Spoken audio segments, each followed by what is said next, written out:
Hi, welcome to this Viable AI insurance demo. Before we get stuck in, let's take a few minutes to look through at a high level what we're going to cover today. So what we have on screen now is a little overview of the demo that I'm going to show you through. It's a reasonably complex one, so it's worth explaining it first before I get stuck in. So what we're dealing with is an insurance claim. Um, Worth pointing out that this is mostly built around sort of capability showing, so it doesn't really reflect a real use case for insurance claims. It's more to show in a vague way how an insurance claim would work in our platform to show various different tools that we have available. So it all starts on the left-hand side here with the orange claimant. They put all their information into a claim form, which is built in our tool as well, which then gets submitted into a queue. Now, this claim form could easily be any other forms technology, any proprietary web tool that an insurer may have, anything along those lines. We can ingest that information. It could even be a scanned form that then gets sent via OCR, and then the results of the OCR come over to Viable. But anyway, once it gets there, we start off with a few checks and a few machine learning models to see if this claim is looking likely to be fraudulent or not. So the beginning is some policy rules. This is based around if-then rules to see if this particular claim has information that looks worthy of flagging up to further investigation. And that includes going to cognitive services, which in this case is Google Vision, to look at any images submitted with the claim to confirm if there's an accident in the image and to check whether that image is elsewhere on the internet, so possibly a stock photo, which would suggest a fraudulent claim. Once those policy rules have been checked, if it's been approved, then it can go on and move on to finalization. If there's anything that's looking a bit suspicious in those policy rules, then we go on to do a risk assessment using two different machine learning models. The first one is an explainable machine learning model, which is looking at how likely this claimant is to submit a fraudulent claim. And following that, we do an unstructured machine learning model, which looks at the claim as a whole, including the images and everything, to see how this claim stacks up against previous claims that have been made and which ones of those were okay and which ones of those were fraudulent claims. So it looks at all the historical information, and that one's actually continuously learning. So later on in the process, when we get a result, we can train that to keep learning every time that a case gets processed. So off the back of the risk assessment, if everything's looking okay, once again, it can go through to finalization. At this point, it can also be automatically rejected and spat out to say, no, we're not paying out on this.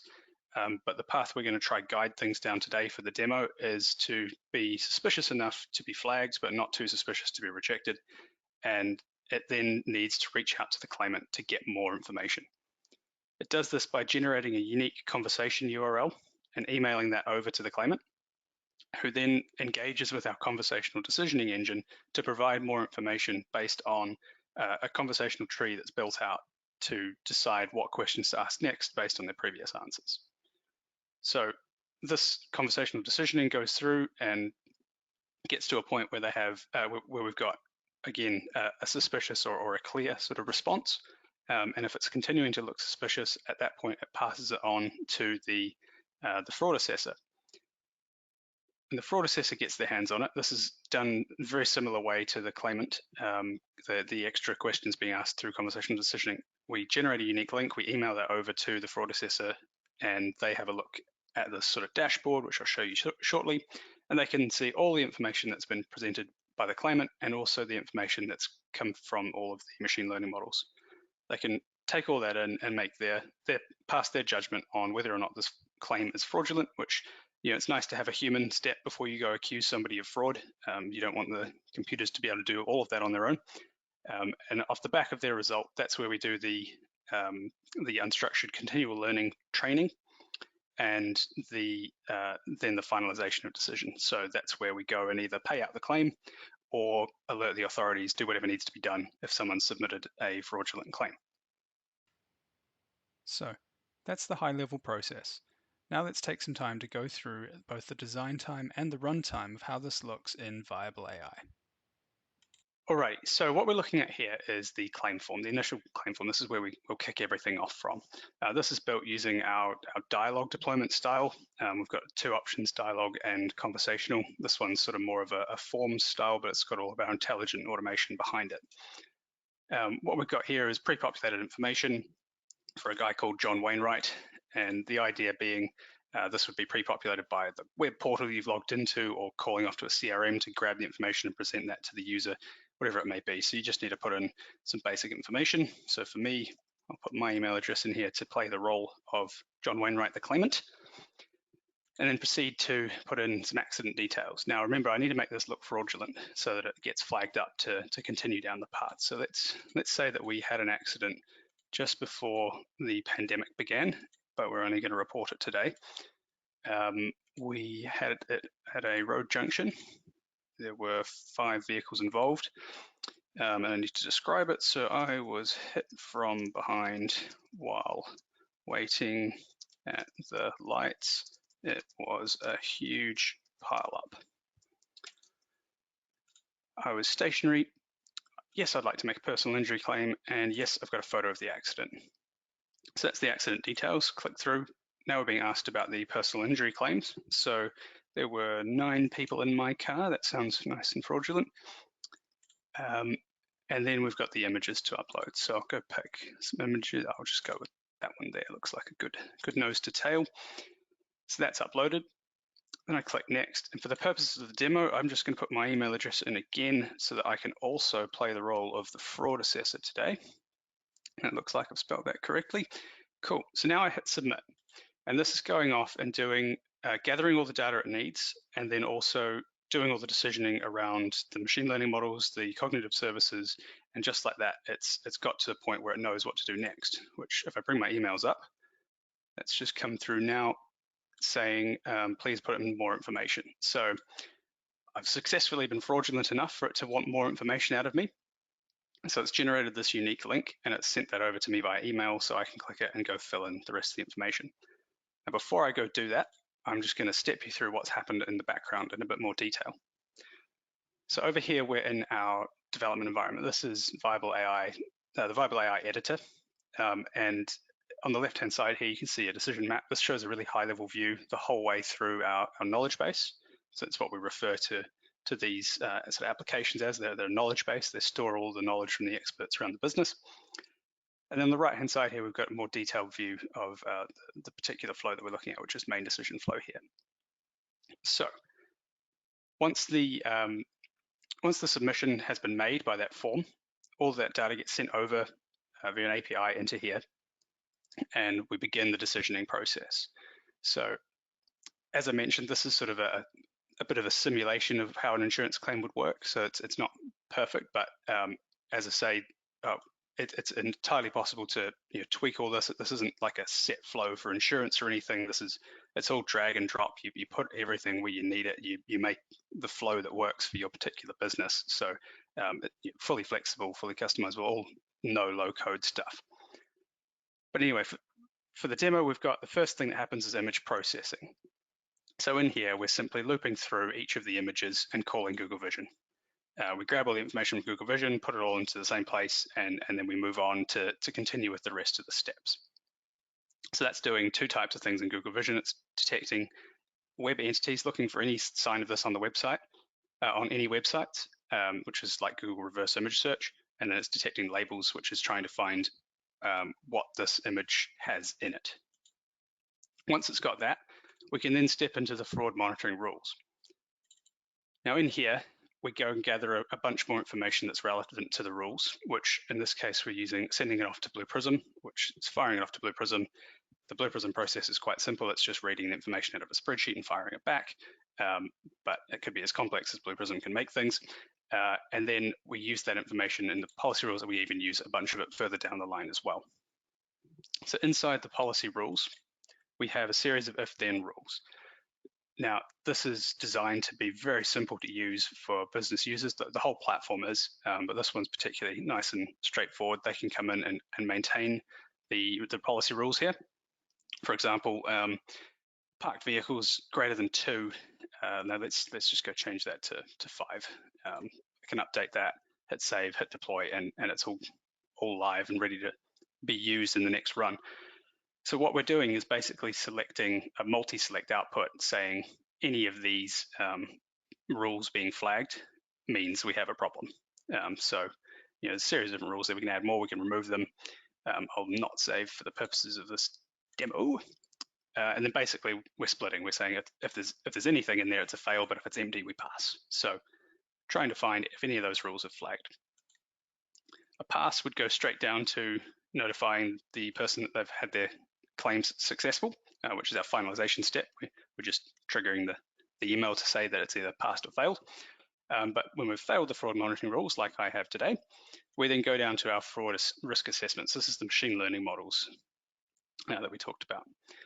So inside here, we're starting to look at a few different knowledge representations. So far I've showed you a tree, I've showed you now a table here, and also I showed you the decision rules just a moment ago. Now, it's worth pointing out we have a whole range of different knowledge tools to represent knowledge. So all these purple ones in this build tools section down here are all different ways of representing knowledge. On top of that, we have a range of advanced and AI tools available. I'll step through one of the AI tools in a second. We've also got connections to some of the big names. So we've got Google Cloud, as mentioned, we're using Google Vision.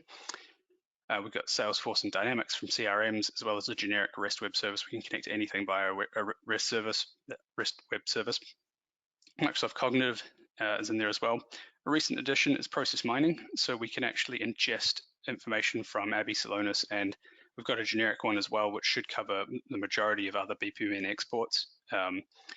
Basically, what that does is build the skeleton of the decision tree based on the outputs of the process mining. And then we've also got an RPA integrations to the three of the four main players as well. So it'll take forever to go through all those, so I'll stick with what we've got built into the demo so far. So coming back to our decision table here, we can see we've got a number of rows specified, which has actually also induced this tree so that you can see it in both ways. Now, the way the table works is you set the inputs you want, in this case, we've got claimant fraud risk, claim fraud risk, and the estimated claim value. The table auto-populates all the rows with all the possible values of those inputs, and then the expert comes through and specifies the outputs. So they can come and say, this is a reject, that's a pass. Come and update it, and you can see the tree keeps updating live on the right-hand side as well. But the more interesting thing to go into is what each of these inputs actually is and how it's being calculated. So the claimant fraud risk, our first input here, this is our decision mining offering. So this is one of our AI tools where we supply a table of data and then click a button, this button here. It takes a couple of minutes, so I won't do it right now, and it spits out this decision tree for us. So it goes through, it goes all the way through that data set, finds all of the statistically significant outcomes that it can based on different splits and various thresholds you can adjust if you want to. And we can see at the right-hand side here, we've got all these different varying shades of reddy pink to see the different likelihoods of this claimant submitting a fraudulent claim. So in the initial data set of 15,000 rows, there were 6% of those that were fraudulent claims. And based on these different splits, we can see what make the car is, the type of policy, who was at fault in the accident, the age of the policyholder, the vehicle price, all these sorts of things. Different points that we can split on to get to changing from 6% likelihood of fraud to 23% at the most extreme, and down to 0% at the best case. So it's creating quite a different picture of what this claimant actually is likely to be doing based on that historic data. So it's a really powerful way to build the knowledge, to build it from historical data rather than relying on the knowledge experts themselves. But that doesn't stop the expert from coming in and saying, hold on, no, the vehicle price shouldn't be relevant, let's remove that. Or, I mean, that's not a great example. Vehicle price is normally quite relevant, but you could come in and you can maintain this, you can remove things that look irrelevant, and you can rerun the machine learning to calculate without that. But also it's very explainable. This isn't black box machine learning. This is fully explainable on the tree here. So we can easily show in an audit environment, regulatory environment, how a decision gets to this point. On the flip side of that, our next machine learning model to show through, which once this one's calculated, we just take that percentage and turn it into a low, medium, or high to make the decision table a bit more manageable. But then we have the claim fraud risk. So the claim fraud risk, it uses our Bayesian classifier to have its unstructured machine learning. Now this is the black box version, where each time we send it over some information, we say, all this data relates to clear, or all this data relates to suspicious, and it continuously learns from that information. And so then when we call it as a classifier, we can say, hey, here's all this information from this claim. What does it look like? Does it look clear or does it look suspicious? And that comes back saying either clear or suspicious. Now, we've actually got two that run, one for the images and one for the rest of the claim, basically.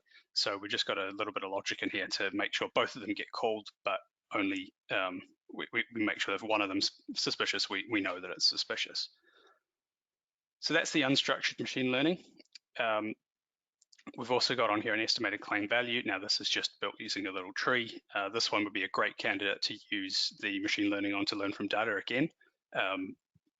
But for the purposes of this, we just wanted to show the different options available. So this one would just be built using a knowledge expert. So someone in the business who's familiar with the value of claims who can come through and say, oh yeah, we'll split on these pieces of information and we get to low, medium, or high. So that's all of the fraud risk assessments. Off the back of that, we either get to a pass, a refer, or a reject. And conveniently today, we've landed on refer so that we've got the claimant questionnaire sent over to us. And what happens inside this is it creates that unique link, emails it to me, and goes to sleep. So that's where we can pick it up in our actual filling in flow. So if we go back over to the email, I can click the link and it'll open up the conversational decisioning. So as I mentioned, this is our second sort of proprietary deployment style. Looks a little different. This one's more of a conversation flow. The previous one's more of a form style. But as Alex mentioned, we can connect to other conversation tools. We can connect to other forms tools, whatever it needs to be to present it to the end user in the way that works the best. So we'll step through. Ask me about medical treatments. Yeah, I got some medical treatments. And remember, I need this to look fraudulent. So I'm going to answer this in a strange way. Did I attend a hospital? I sure did. Suffering from any of the following: whiplash, concussion. Yeah, I had some broken bones as well. Cool. Did I have an x-ray taken? No, I didn't have any x-rays taken for my broken bones. And no, I didn't get any medication prescribed. Didn't spend any nights in hospital. And I self-certified my sick leave. Great, cool. Submit that. And it goes off and ends up back in our workflow. And we'll see in a second that should have been suspicious enough that now, putting my investigation team hat on, I've received an email saying, please go and investigate the information we have available here. Now, once again, just before I step into that, I'll show you what's happened in the background. So we have a separate knowledge base driving the chat. We also had a separate knowledge base behind the claim form, but that one's very simple because it's just the input. How it works is we're trying to ask questions which will result in either a referral or a pass. So refer needs to go to the agent or the fraud assessor to have a look at it. Pass, that's fine, we can pay out the claim. So inside the questionnaire, first we need to determine whether there's personal injuries to ask about. Now that takes the information from the very initial form where I said yes on personal injury claim, which then stays with the case the whole way through the different knowledge bases. That information gets held and passed through. So didn't get asked that question, it already knew the answer. But then we got asked about medical treatments and then into a medical screening, which some of these will look a little familiar. Did we go to hospital? What were our symptoms? Had broken bones? Did we have an x-ray? We ended up down with a RAG status coming out. So I said no on prescribed medication, I think. So that must have come out as red, which we'll see soon what the result was. But it goes through and it finds this information so that it can then present it later on, but also to use in the decisioning. So we had some claim credibility questions and all that. Now, it would have come out with a refer because of the way I answered those questions. There's no way you could possibly pass a claim based on that information, claiming broken bones with no x-rays. But that's then been passed back to our main flow, which resumed where we were before for a refer, and then goes down to do exactly the same thing for the investigation team. It builds some reports, then creates that custom link, emails it over to me, and goes to sleep waiting for the result. Now you'll see straight after the resume here, it's got the train Bayes. So that's going to train the Bayesian models as soon as I hit submit on this assessor form, and then proceed to finalization steps off the back of that. So we'll go back to the email for the investigation. I click that link, and it takes me to another sort of form style deployment. So this is again our dialogue style. And this dashboard can show all the information from the case so far. So at the top here, we can see all those rules that were flagged. So there was a high number of personal injury claimants. It was very delayed. It's been over 2 years since the supposed accident. Then we can see the results of the Bayesian classifier, which shows that I do this demo way too much. 100% of claims that look like this are rejected. Doesn't look anything like any approved claims because I never really put any approved claims through this demo. Medical screening came back with a red, and the claim credibility afterwards came back as an amber. So that's a result of the questionnaire. Then the explainable machine learning, the claimant risk indicator, we've come back saying that they're 10.28% likely to submit a fraudulent claim based on this information that we gathered from that call to Blue Prism to go get the CRM information, which was just a spreadsheet. Then we've got the details of the accident, which was just what was submitted in the initial form. And we have the image information. So we can see the image that was submitted. It's been flagged as a possible stock image because Google found this somewhere on the internet. Now, that could be okay. It could be that the claimant posted it on Twitter and said, look what happened to my car today, and that's how it's found it. But yeah, we can assess that as the fraud assessor and see how plausible that is. Various bits of information, it's collision, traffic. There's some information in here about the performance center because that's where the image has been found, things like that. So looks a bit suspicious. It's similar again to 100% of rejected claims and a few approved claims this time. That's the image Bayesian classifier. We've got more information from that's been gathered through the process down here as well, but that's less exciting. But as the fraud assessor, I'm looking at this and I'm saying, well, that accident has not given 9 people reason to claim personal injury. 9 people in one vehicle, neither of those vehicles is big enough to have 9 people in it. And all these indicators are looking pretty bad. So I'm going to pick who I am. I'm going to be your Matt Emmeline today. Say that's suspicious, hit submit.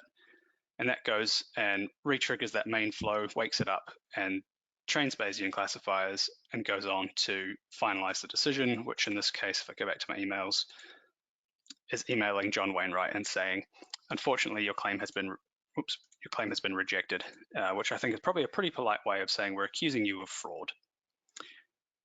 So that shows how we can really tie together an end-to-end process using viabl.ai.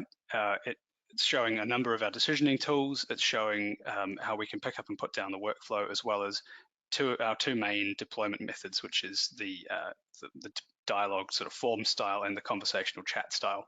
We can also deploy as a silent engine, which is where your another application, for example, an RPA tool, could pass all the information over in one call, and you get a sub-second response with the decision coming out of the other end, which is another great way to take that knowledge out of your individuals' heads, put it somewhere that can be maintained very easily in a low-code manner, and to have that utilized by whatever tools need to use it around the business.